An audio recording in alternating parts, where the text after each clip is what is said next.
Hello दोस्तों, मैं हूं सूरज और आप सब देख रहे हैं सूरज सरप्राइज। दोस्तों, पावर स्टार पवन सिंह अपने क्षेत्र काराकाट श्रेया को न्याय दिलाने के लिए पहुंच चुके हैं। आप लोग वीडियो में देख सकते हैं कैसे पावर स्टार पवन सिंह श्रेया के घर पे मौजूद है इस वक्त।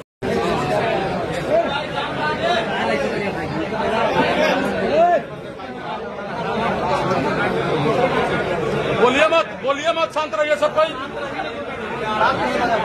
शांत रहिए, थोड़ा सा सब कोई शांत रहिए।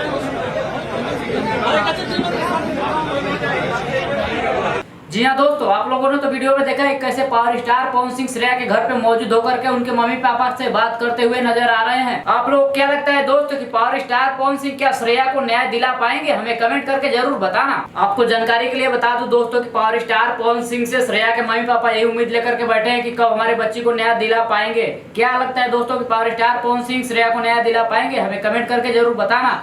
दोस्तों, अगर वीडियो अच्छा लगा होगा तो वीडियो को एक लाइक कर देना। अगर आप चैनल पर नए हैं तो चैनल को सब्सक्राइब कर लेना।